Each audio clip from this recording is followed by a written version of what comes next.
11월 7일 화요일 삶의 기적을 일으키는 30분 예배를 시작하도록 하겠습니다. 하나님께서 오늘 우리에게 주신 말씀은 에베소서 6장 1절에서 4절까지 말씀입니다. 이 말씀 제가 봉독하도록 하겠습니다. 자녀들아, 주 안에서 너희 부모에게 순종하라. 이것이 옳으니라.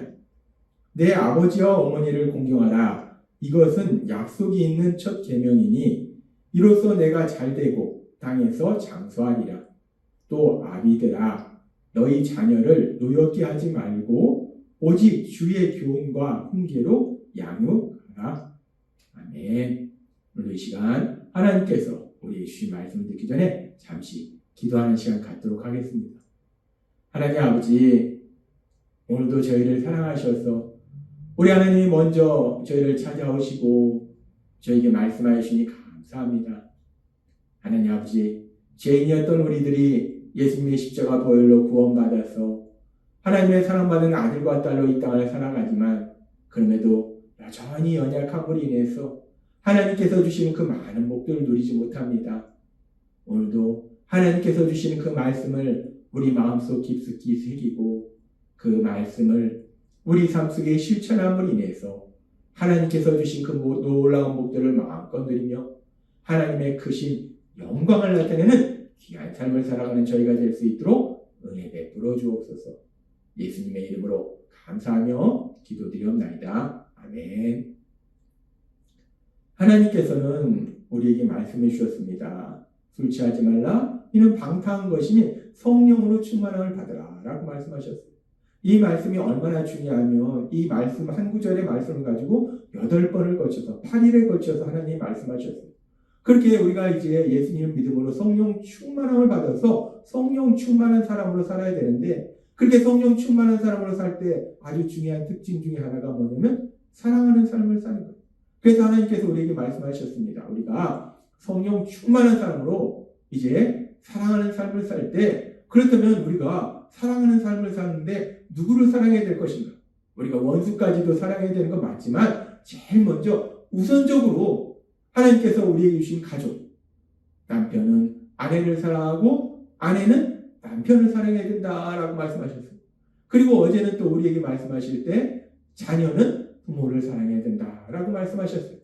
그렇게 남편은 아내는 남편을, 그리고 부모는 자녀는 부모를 사랑하라고 어제 말씀해 주시고, 그리고 오늘도 계속해서 하나님이 말씀하실 때 에베소서 6장 4절은 이렇게 말씀합니다. 또 아비들아, 너희 자녀를 노엽게 하지 말고 오직 주의 교훈과 훈계로 양육하라 라고 말씀하세요. 어제는 하나님께서 우리에게 자녀들아 라고 말씀하시면서 자녀들이 부모님을 사랑하는 거, 부모님 말씀에 순종하는 거에 대해서 말씀하고, 이번에는 부모들이 그 자녀들에 대해서 어떻게 대하는가에 대해서 말씀합니다. 그러면서 여기서 아비들아 라고 말씀하십니다. 아비들아, 아버지들아.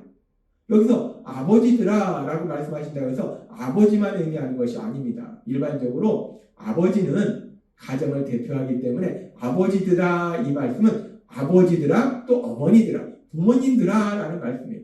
부모님은 지금 이 말씀에 보니까 자녀를 노엽게 하지 말고 오직 주의 교훈과 훈계로 양육하라 라고 말씀하네요. 여기서 부모님이 자녀들을 사랑하는데 지금 부모님이 자녀를 노엽게 하지 말라, 화나게 하지 말라라고 말씀해요. 부모님들이 자녀를 화나게 하는가?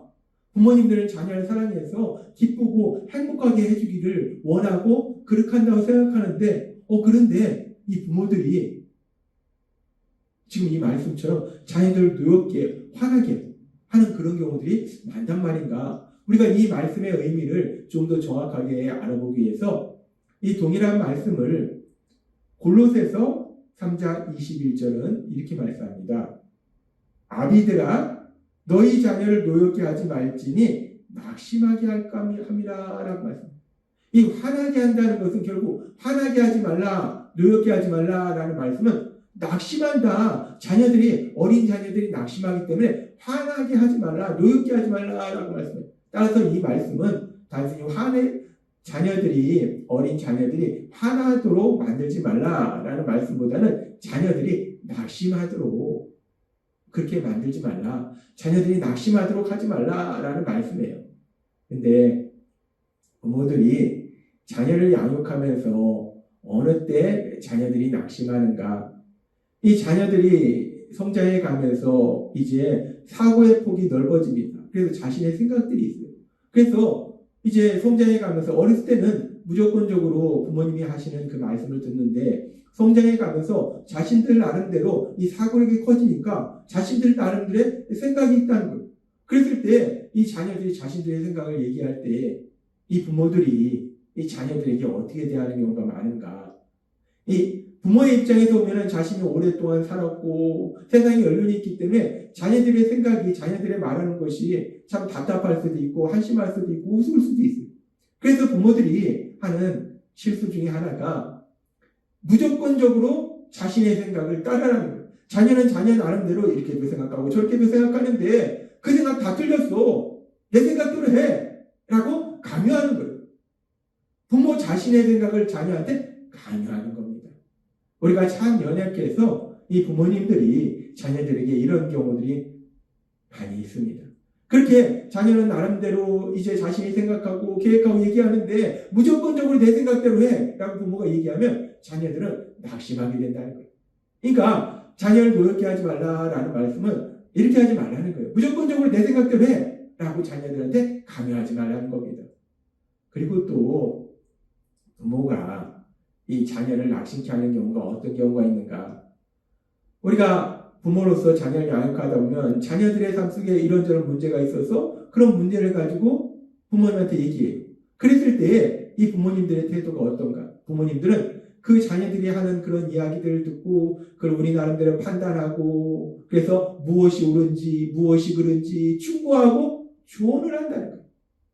근데 대부분의 경우 힘들고 어려운 이야기들을 자녀들이 할 때 물론 그 문제를 해결해 주는 것도 좋지만 더 중요한 것은 1차적으로 그 문제로 인해서 자녀가 힘들다는 거예요. 마음이 아프다는 겁니다. 너무 속상하다는 거예요. 따라서 충고하고 조언하기 앞서서 우리가 그 이야기를 듣고 판단하고 옳은 말을 하기에 앞서서 자녀들의 그 힘들어하는 마음, 아파하는 마음, 속상해하는 마음, 그 마음을 우리가 인정해 줘야 된다. 하나님이 계속 우리에게 말씀해 주셨다시피 그래 그럴 수도 있지. 네가 그런 상황이면 얼마나 힘들겠어. 얼마나 아프겠어. 얼마나 속상하겠어. 너가 그렇게 속상하니까 나도 마음이 아프네. 그렇게 자녀들의 그 마음 아픈 마음을 인정해주고 또 함께 마음 아파해주는 그런 위로가 먼저 앞서야 되는데 그런데 그런 위로보다는 옳은 말을 하고 충고하고 조언하니까 이 자녀들이 낙심한다는 거예요. 그러니까 하나님은 우리에게 말씀합니다.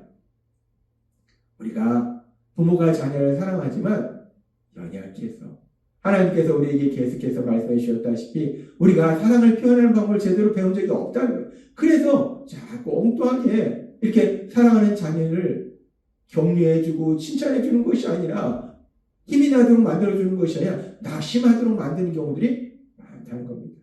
오죽하면 하나님이 우리에게 말씀하시겠습니까? 우리가 자녀들 낙심하게 하지 않는데 하나님이 낙심하게 하지 말라라고 말씀하신 이유가 없는 거예요.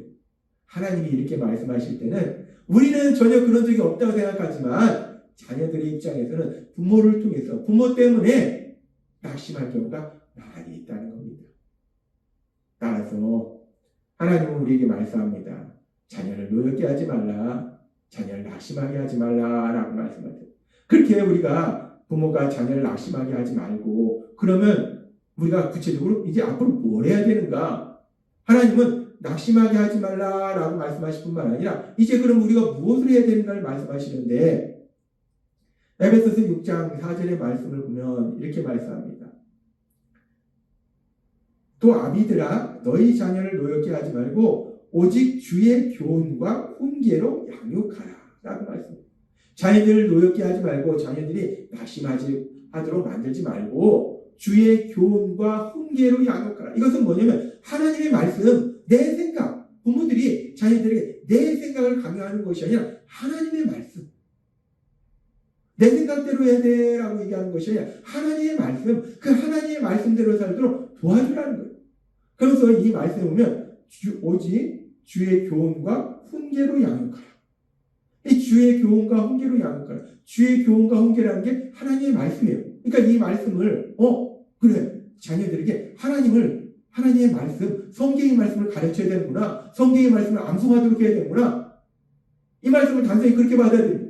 그래서 자녀들한테 성경을 읽으라고 하고 교회 예배에 참석하라고 하고 성경 말씀을 들으라고 하고 성경 말씀을 가르치고 물론 이 말씀은 자녀들에게 하나님의 말씀인 성경의 말씀을 가르치는 것도 중요하지만 근데 이 말씀이 의미하는 더 중요한 의미가 있어요. 단순히 자녀들에게 성경의 말씀을 가르치라는 게 아니에요. 암송하도록 하라는 게 아니에요. 단순히 자녀들에게 교회 예배에 반드시 참석해야 돼. 빠지면 안 돼. 라고 하라는 얘기가 아닙니다. 우리가 자녀들을 양육해보지만 얼르고 달래고 협박해도 아이들이 자라면요. 자기들이 교회 가기 싫으면 안 갑니다. 아이들한테 단순히 성경을 가르친다거나 교회 예배에 빠지면 안 된다고 강요하라는 말씀이 아니에요. 이 말씀이 의미하는 진정한 의미가 무엇인가? 우리는 이 말씀과 연결해서 구약부터 하나님이 주시는 말씀들을 생각해보면 신명기 6장 7절은 이렇게 말씀합니다. 내 자녀에게 부지런히 가르치며 라고 말씀합니다. 구약시대에도 하나님께서 하나님이 선택하신 민족 이스라엘 백성들에게 말씀할 때에 내 자녀에게 부지런히 가르치며 무엇을 부지런히 가르칩니까? 하나님의 말씀. 하나님의 말씀을 부지런히 가르치라 라고 말씀해요. 그러니까 지금 주의 교훈과 훈계로 양육하라는 말씀은 신약시대에만 있는 말씀이 아니라 구약시대부터 그러니까 처음부터 하나님이 주시는 말씀이에요. 하나님의 말씀, 내 생각이 아니라 하나님의 말씀으로 양육해야 된다라고 말씀하는데 그런데 지금 이 말씀도 단순히 자녀들에게 성경 말씀을 가르치고 암송하도록 하라는 말씀이 아닌 게 이 말씀의 앞에 보면은 하나님이 뭐라고 말씀하시는가 그렇게 자녀들에게 부지런히 가르쳐라 하나님의 말씀을 가르쳐라 라고 말씀하시면서 이 말씀에 보면은 아주 중요한 말씀을 하시는데 신명기 6장 4절은 이렇게 말씀합니다. 이스라엘아 들으라. 우리 하나님 여호와는 오직 유일한 여호와이시니라고. 이스라엘아 들으라. 이스라엘아 들으라. 이 말씀은 이스라엘 백성들아 들으라. 즉 부모들은 들으라. 부모들은 들으라. 뭘 듣습니까? 하나님의 말씀. 자녀들을 주의 교훈과 훈계로 양육하는 건 너무나 중요해요. 그래서 하나님의 말씀 안에 자녀들이 거할 때 하나님의 신 참된 복을 누리고 하나님의 크신 영원하던 귀한 삶을 산다는 것. 그런데 자녀들을 주의 교훈과 훈계로 양육한다는 것이 단순히 성경 말씀을 가르치고 성경 말씀을 암송하도록 하고 예배에 참석하도록 하고 단순히 이걸 의미하는 것이 아니라는 거예요. 자녀들을 주의 교훈과 훈계로 양육하라는 이 말씀을 하시기 전에 먼저 하시는 말씀이 이스라엘아 들으라. 이스라엘이라는 것은 뭐냐면 이스라엘 백성들이요 부모들이라. 부모들아 들으라 라고 말씀한다. 부모가 먼저 들어야 된다는 거예요. 뭘 듣습니까? 부모가 먼저 하나님의 말씀을 들어야 된다는 거예요. 자녀들에게 하나님의 말씀을 가르치기 전에 부모가 먼저 들어야 됩니다. 부모가 먼저 하나님의 말씀을 사모하고 그 말씀이 꿀송이처럼 닳아서 그 말씀을 듣고 그 말씀을 묵상하고 그 말씀을 실천하고 부모가 먼저 하나님의 말씀을 들어야 된다. 따라서 부모가 먼저 하나님의 말씀을 듣는 것 중에 가장 중요한 게 무엇입니까? 주일 예배. 그 주일 예배가 가장 중요한 하나님의 말씀을 듣는 통로예요. 그랬을 때 부모들이 먼저 그 하나님의 말씀을 사모해서 주일 전에 토요일 날은 이 건강도 체크하고 그리고 충분한 수면도 취하고 그래서 최상의 컨디션 속에서 하나님의 말씀을 집중해서 들을 수 있도록 우리가 학교에서도 수업 듣다 보면 전날 늦게까지 놀고 하면 피곤해서 수업 시간에 좁니다. 그런데 내가 이 하나님 말씀을 사모하는 마음이 없으면 학생 때 그렇게 졸았던 것처럼 늦게까지 그냥 이것저것 하고 늦게까지 안 자고 잠이 부족하니까 예배 시간에 하나님 말씀을 듣는 것이 아니라 편안히 수면을 통해서 휴식을 취하는 것. 내가 하나님의 말씀을 안 듣는데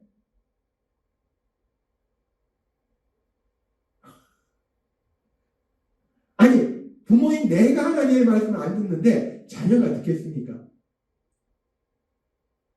부모인 내가 하나님의 말씀을 안 듣는데 말이 안 되잖아요. 부모인 내가 하나님의 말씀을 사모하지 않는데 자녀가 하나님의 말씀을 사모하겠습니까? 하나님 오늘 우리에게 아주 중요한 말씀을 하시는 거예요. 우리가 자녀를 사랑한다면 자녀를 주의 교훈과 훈계로 양육해야 돼요. 하나님의 말씀을 자녀들에게 가르쳐야 돼요. 그런데 자녀들이 그렇게 하나님의 말씀을 가르치기 전에 먼저 부모인 내가 하나님의 말씀을 들어야 된다는 거예요. 주일에 정신 똑바로 차리고 눈 부릅뜨고 하나님의 말씀을 들어야 된다는 거예요. 그것이 옆 사람한테 하시는 말씀이 아니라 나한테 주시는 말씀이라는 거예요. 하나님이 지금 나한테 말씀하시는구나. 내 삶을 아시기 때문에 나한테 말씀하시는구나. 나한테 주시는 그 말씀으로 내가 듣고 그 말씀을 믿고 내 삶 속에 실천할 때 내가 자녀들에게 특별히 성경을 읽어라, 암송해라, 교회 가라 얘기하지 않아도 그런 나의 삶 속에 예수님답는 아름다운 모습이 나오고 그런 나의 삶 속에 하나님을 믿는 믿음 안에서 나오는 기쁨을 보이기 때문에 자녀들이 당연히 교회에 가고 하나님을 믿게 된다는 거예요. 하나님 말씀을 듣고 하나님 말씀을 암송하고 하나님 말씀대로 산다는 거예요. 하나님은 오늘 우리에게 아주 중요한 말씀을 하십니다. 우리가 자녀를 사랑해요. 그 자녀를 주의 교훈과 훈계로 양육해야 됩니다. 그런데 이거는 단순히 자녀들에게 성경을 가르치거나 암송하도록 하거나 예배에 참석하도록 강요하는 것이 아니라 먼저 내가 들으라는 거예요. 이스라엘아 들으라. 우리가 먼저 하나님의 말씀을 듣고 그 하나님의 말씀을 사모하는 거예요. 하나님이 이번 주에 또 나에게 어떤 말씀을 주실까? 그 말씀을 사모하고 그래서 하나님이 나에게 주신 그 말씀을 듣고 그 말씀을 새기고 그 말씀을 실천하고 그래서 내가 예수님 닮는 사람으로 변화되면 자녀는 당연히 하나님 말씀을 듣고 하나님 말씀 안에 거하고 하나님 주신 복을 누리는 복된 삶을 살게 된다는 겁니다. 따라서 오늘 주신 말씀처럼 우리는 못하지만 우리 안에 계신 성령님의 인도하심과 도우심으로 그렇게 우리가 먼저 하나님의 말씀을 들음으로 인해서 우리 자녀들을 주의 교훈과 훈계로 양육하시는 여러분 되시길 주님의 이름으로 축원합니다. 기도하겠습니다. 하나님 아버지 감사합니다.